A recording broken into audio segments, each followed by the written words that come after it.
Hi, this is Jay Otlewski, and in this video I'd like to talk to you briefly regarding agency relationships here in Arizona.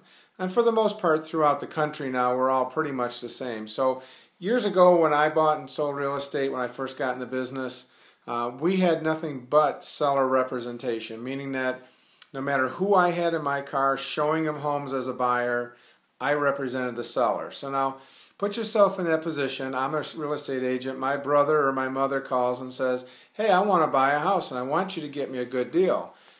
Well, legally, I was bound to work for the seller to get the seller the best deal I could get. So a few years into my working in real estate, they changed this to allow for buyer agency, which makes so much sense because if I'm in the car with you, I'm building a relationship with you, I know your wants, your needs, I should be representing you. So that's what we have now. We have three types of agency relationship. One is buyer-broker. That's where I would represent you. Everything I do is for your benefit. I'm supposed to get you the best price I can. Information that you give me goes nowhere. Legally, I am not allowed to tell other people, hey, they offered $5 less, but they're willing to pay full price. Now, that doesn't go anywhere.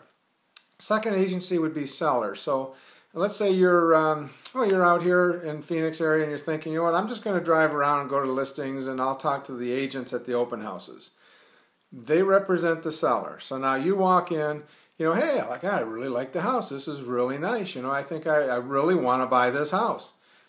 You already played your hand. Now they know you really want to buy this house. Anything you say, anything you do, as they say in law, will be held against you.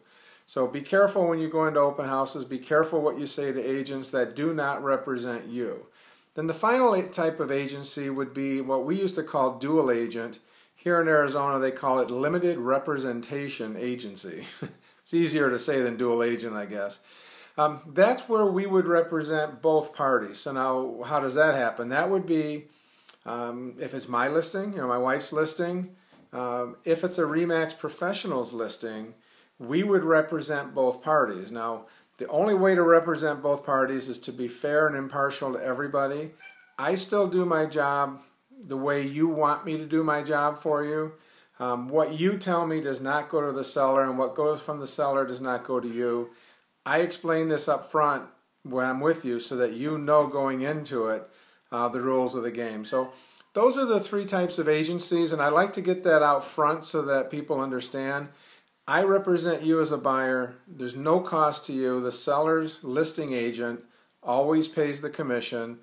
There are some agents, I guess I should stop that. There are some agents that will force you to sign a buyer-broker agreement, meaning that you are now bound to them for X number of months.